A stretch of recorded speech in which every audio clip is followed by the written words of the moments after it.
यदि वो लूसीफर के हुए तो, यदि उनके अंदर से कोई डेविल स्पिरिट बात कर रहा हो तो, यदि उनके अंदर से उन प्रवाचकों में से, उन अभिषिक्तों में से वो कोई भी हो सकता है, मैं हो सकता हूँ, कोई भी हो सकता है। किसी को शैतान ने इस्तेमाल कर लिया और आपको वचन नहीं मालूम नहीं है, तो आप क्या हो जाएंगे? ओके, आपके साथ धोखा हो सकता है। आप उन बातों को सच समझ लेंगे, क्यों? क्योंकि आपने वचन सुना नहीं। इसलिए वो बोलता है सत्य से अपनी कमर कस करो। परमेश्वर का वचन क्या है? सत्य।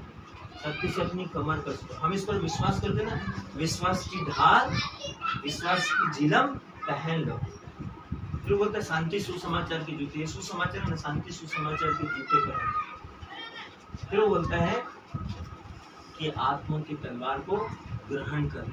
आत्मा की तलवार परमेश्वर का वचन। फिर बोलता है उद्धार का टोप पहन लो। सुसमाचार को, वचन के द्वारा उद्धार मिलता है। जितनों ने उसे अपनाया, जो उसके नाम में विश्वास करते हैं, उन सबको तुमने ईश्वर की संतान होने का अधिकार दिया। यीशु के वचन से ही उद्धार मिलता है, और कोई चीज हमको उद्धार नहीं दे सकती। आप सोचो कि 10 रुपए में आप 10 रुपए की चीज खरीद सकते हो, क्योंकि आपके पास 10 रुपए है। लेकिन अनंत जीवन कैसे खरीदोगे? पवित्रता कैसे खरीदोगे? धार्मिकता कैसे खरीदोगे? सत्यनिष्ठा कैसे खरीदोगे? है ना? आत्मा के साथ सहभागिता करना कैसे खरीदोगे? परमेश्वर के साथ चलना कैसे खरीदेंगे? वो सिर्फ वचन के साथ में जो होता है।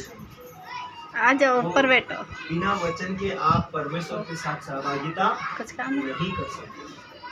परमेश्वर के साथ सहभागिता करने के लिए आपकी आत्मा के अंदर वचन होना जरूरी है। आत्मा के अंदर होने का मतलब यह है कि आपके पास में विश्वास का वचन होना जरूरी है। इस विश्व में यदि आपको शैतान की शक्तियों का वो किसी भी रूप में आके आपसे क्वेश्चन पूछ सकता है, जब यीशु से पूछ सकता है जो कि महामहिम परमेश्वर है, तो आपको किसी तरीके से छोड़ेगा? ऑस्टिन छोड़ सकता है क्या? जॉय आपको छोड़ सकता है क्या? आपको छोड़ सकता है क्या? मेरे को भी नहीं छोड़ सकता, आपको भी नहीं छोड़ सकता।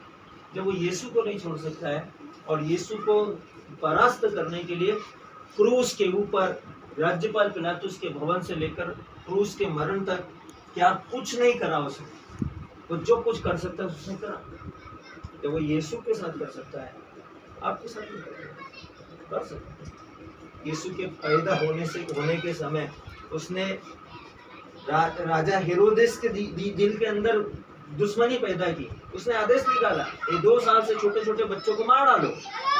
मरियम और यीशु भागे यीशु को लेकर। सोचो, वो पैदा ही नहीं होने देना चाह रहा।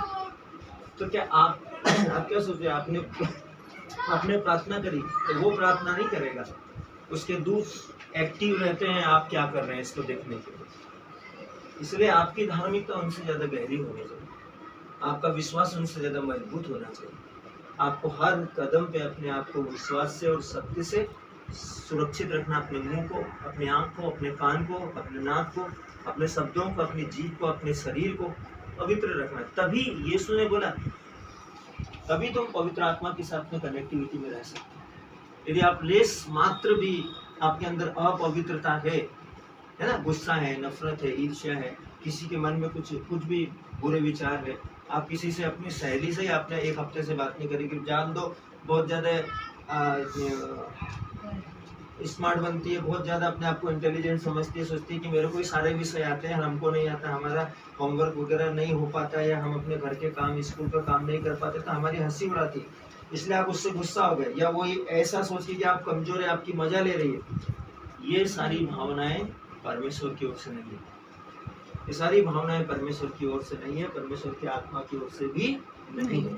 ये शैतानों की युक्तियां हैं जो आपके मन के अंदर डाल दिया, आपके हृदय में डाल दिया, आपकी आत्मा में डाल दिया, ताकि आप परमेश्वर के पवित्र स्वर्गदूत के समान परमेश्वर की पवित्रता के योग्य नहीं बन जाए। परमेश्वर ने उत्पत्ति में ही बोला ना, हम मनुष्य को अपने प्रतिरूपता में बनाए, अपनी समानता में बनाए। परमेश्वर का शुरू से एक इरादा है कि आप किसके समान? परमेश्वर के समान। आपके कौन है? परमेश्वर के बच्चे हैं ना, परमेश्वर के पुत्र पुत्री है। यीशु ने ये बोला, जितने ने उसे अपनाया, जो उसके नाम में विश्वास करते हैं, उन सबको उसने ईश्वर की संतान होने का अधिकार दिया। आपने बपतिस्मा ले लिया, आप कौन है? परमेश्वर के पुत्र, परमेश्वर की पुत्रियां। शैतान नहीं चाहता कि जिस जगह पर वो मैंने बताया था आपको, जिस सिंहासन पर वो बैठा वो लावा है, और जिस कुर्सी पर उसको बैठा है ऊपर से उसके पाए, नीचे से उसके पाए लावा है, और ऊपर वो कुर्सी जो है वो आग की ज्वालाएं हैं, और उस पर परमेश्वर अपनी 7 आत्माओं के साथ विराजमान है। पर शैतान नहीं चाहेगा कि जिस पवित्रता में कभी वो रहा करता था, वो जानता है उसका पावर क्या है, उसकी स्पिरिचुअलिटी क्या है, उसकी धार्मिकता क्या है, उसके निकट बने रहने के अंदर आपके पास आपकी लाइफ क्या हो जाएगी, वो जानता है। इसलिए वो आपको वहां पहुंचने नहीं देगा। वहां पहुंचने के लिए आपके सामने एक टास्क है परमेश्वर, अपने विश्वास से अपनी आत्मा को, अपने शरीर को, अपने शरीर के अंगों को, अपने जीवन को कंप्लीटली प्योर, पवित्र पवित्र पवित्र रखो, तब आप वहां पहुंच सकते हैं। आपको नम्र होना पड़ेगा, आपको सहनशील होना पड़ेगा। यीशु कैसा था क्रूस के ऊपर, आपको सेम टू सेम वैसा होना, यीशु मसीह के अनुरूप, उसके जैसा। तब आप इस संसार में परमेश्वर के उन कामों को, जिसके विषय में यीशु ने बोला, जो मुझ में विश्वास करता है वो काम करेगा जिससे मैं करता हूँ। अभी आपको किसी के सिर पे हाथ रखने की जरूरत नहीं है, नाम ही काफी है। आपने बोला दिव्यांश चंगा हो जाए, दिव्यांश चंगा हो जाएगा। क्यों? क्योंकि आपके अंदर परमेश्वर का वचन है, नीचे से ऊपर तक परमेश्वर का वचन है, और आप उससे पूरे भरे हुए। जूते भी वही है,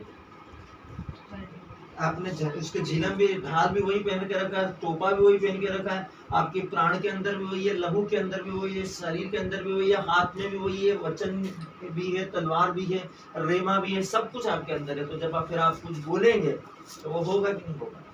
यही था यीशु के पास में, जब उसने मरे हुए लाजरुस से कहा लाजरुस, तो लाजरुस को उठकर बाहर आना पड़ा।